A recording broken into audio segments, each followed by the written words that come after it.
আজকে আমরা ঢাকা বোর্ড 2024-এর পদার্থবিজ্ঞান পঞ্চম অধ্যায়ের একটি সৃজনশীল প্রশ্ন সমাধান করব। ছোট ভাইয়ের সাথে একটি পুকুরের পাড়ে বসেছিল। তার ভাইয়ের হাতে 200 গ্রাম ভর এবং 250 সেন্টিমিটার কিউব আয়তনের একটি বল ছিল। অর্থাৎ তার ভাইয়ের হাতে 200 গ্রাম ভর এবং 250 সেন্টিমিটার কিউব আয়তনের একটি বল ছিল। হঠাৎ বলটি পুকুরের পানিতে পড়ে গেল। পুকুরটির পানির গভীরতা ছিল 3 মিটার, এবং পানির ঘনত্ব ছিল 1000 কেজি পার মিটার কিউব। এখন গ নাম্বার প্রশ্নে আমাকে বলছে পুকুরটির তলদেশে পানির চাপ নির্ণয়, অর্থাৎ এখানে পানির চাপ নির্ণয় করতে বলছে। এখন আমরা পুকুরের তলদেশে পানির চাপ কিভাবে নির্ণয় করব? দেখো আমার কি কি দেওয়া আছে। এখানে আমার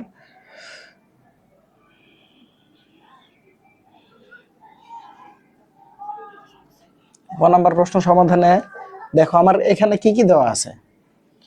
আমার রো দেওয়া আছে, অর্থাৎ এখানে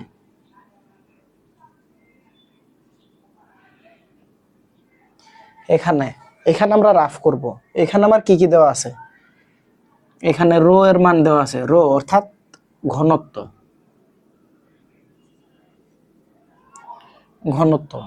পানির ঘনত্ব কত?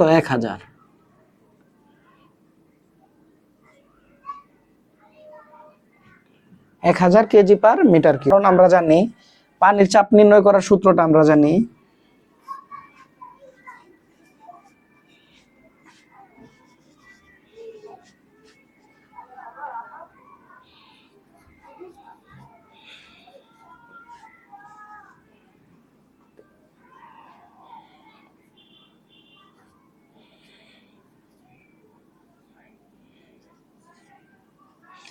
পানির চাপ সমান আমরা জানি P is equals to pressure, pressure is equals to H rho G, অর্থাৎ H তে উচ্চতা, রো তে ঘনত্ব, পানির ঘনত্ব এবং জি হচ্ছে অভিকর্ষ ত্বরণ। আমরা অভিকর্ষ ত্বরণ জি এর মান জানি।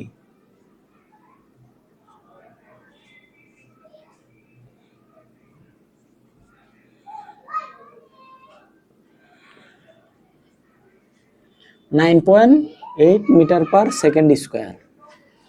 এটা আমার উদ্দীপকে যদি কখনো দেওয়া না থাকে তাহলে আমাকে এই অভিকর্ষণ ত্বরণ 9.8 মিটার পার সেকেন্ড স্কয়ার এটা ধরেই আমাকে নিতে হবে, ঠিক আছে। এবং উচ্চতাটা গভীরতা কত? 3 মিটার। এটা কি আমার উচ্চতা, ঠিক আছে। অর্থাৎ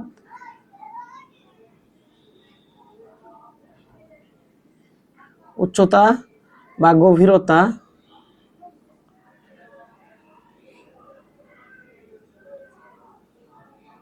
এই সমান 3 মিটার। দেখো ভাই এখানে সব দেওয়া আছে, আমরা শুধু এগুলোর মানটা এখানে বসিয়ে দিলে আমরা কাঙ্ক্ষিত ফলাফলটি পেয়ে যাব। দেখো এইচ এর মান কত? 3, রো এর মান কত? 1000 এবং জি এর মান কত? 9.8। দেখো এখানে আমাদের কত আসে? 3 × 9.8 × 1000, এখানে আসে 29,400।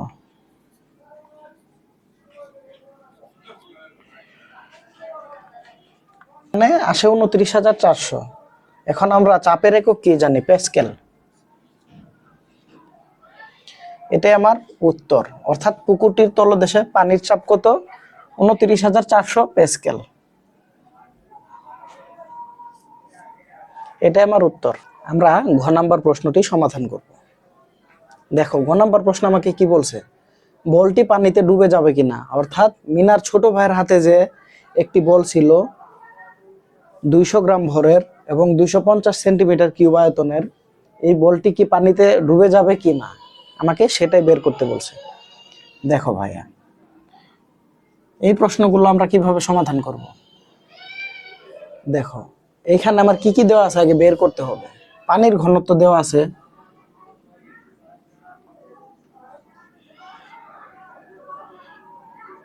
এখানে ঘনত্ব, পানির ঘনত্ব রো সমান 1000 কেজি পার মিটার কিউব। এবং অভিকর্ষ ত্বরণ জি এর মান কত দেওয়া 9.8 মিটার পার সেকেন্ড স্কয়ার এবং আয়তন কত 250 সেন্টিমিটার কিউব। এটা আমার কি ভি।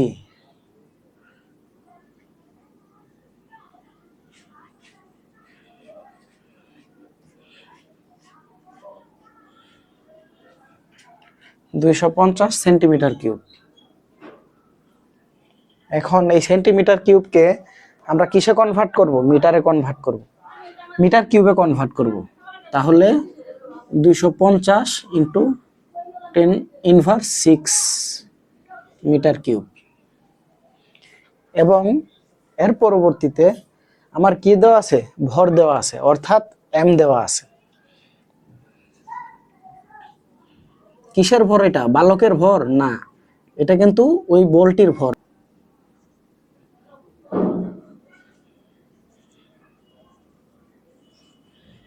দুইশো গ্রাম। এটাকে আমার কেজিতে কনভার্ট করতে হবে। 200 গ্রামকে কেজিতে কনভার্ট করব কি দিয়ে? 1000 দ্বারা ভাগ দিয়ে, অর্থাৎ 0.2 কেজি। ঠিক আছে, আমার মোটামুটি আর কোনো তথ্য নাই। এবং গভীরতা কত দেওয়া আছে? 3 মিটার দেওয়া আছে। দেখো এখন এখানে শর্ত কি? এইখানে শর্তটি হচ্ছে, যদি আমার এই কোন শর্তটি প্রয়োগ করতে হবে? বলটি পানিতে ডুবে যাবে কিনা। এই ক্ষেত্রে আমার শর্তটি হবে, যদি বলের ওজন অর্থাৎ ডব্লিউ এর মান যদি আমার প্লবতা থেকে বেশি হয়, তাহলেই একমাত্র বলটি পানিতে ডুবার সম্ভাবনা থাকবে। অর্থাৎ পানিতে কতটুকু প্লবতা রয়েছে, পানির প্লবতাটা ঠিক কতটুকু, আমি যদি এইটুকু বের করতে পারি, তাহলে কিন্তু আমার অঙ্কটি শেষ। অর্থাৎ একটি বলের যদি ওজনটা বেশি হয়ে যায় তার প্লবতা থেকে, তাহলে বলটি অবশ্যই পানিতে ডুববে। এবং যদি পানির প্লবতা বলটি থেকে বেশি হয়, তাহলে বলটি সম্পূর্ণভাবে ডুববে না, আংশিক নিমজ্জিত অবস্থায় থাকবে। ঠিক আছে, তাহলে আমরা অঙ্কটি করি। আগে বলের ওজন বের করি।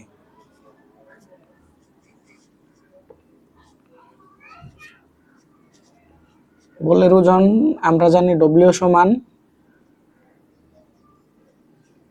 mg। বলের ওজন কত? 0.2 ইন্টু 9.8। এখানে কত বের হয়? 0.2 ইন্টু 9.8, 1.96। 1.96। আমরা ওজনের একক কি জানি? নিউটন। ঠিক আছে, আমরা বলের ওজনটা বের করে ফেললাম। এখন আমরা কি বের করব? পানির প্লবতা, অর্থাৎ পানিতে কতটুকু প্লবতা ছিল।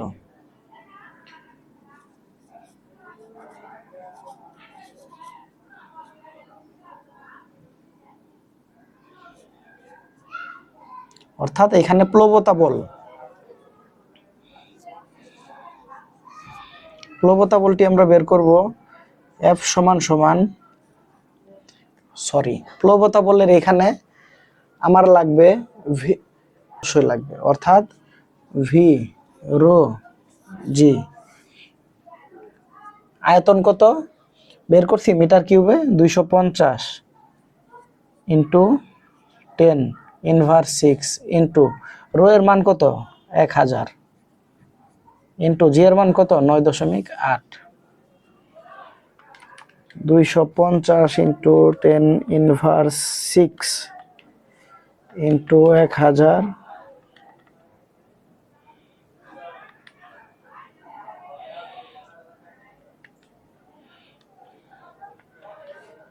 Into 1000 into 9.8। এখানে কত আসে আমার? 2.45। অর্থাৎ এখানে আমার 2.45 নিউটন। এখানে পানির প্লবতা বল কত? 2.45 নিউটন। আর এখানে আমরা বলের ওজন কত পেয়েছি? 1.96 নিউটন।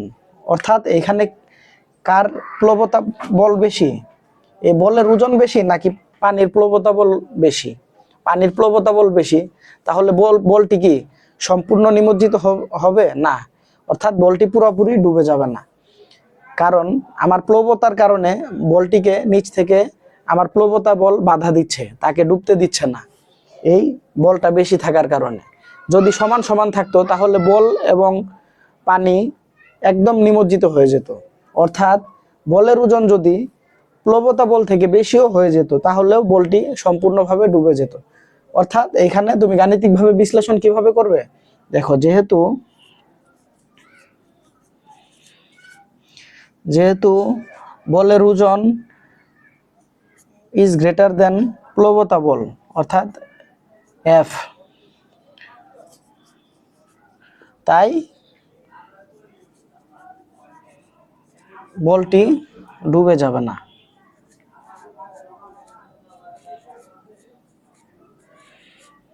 এটাই আমার কি উত্তর, এটাই আমার উত্তর।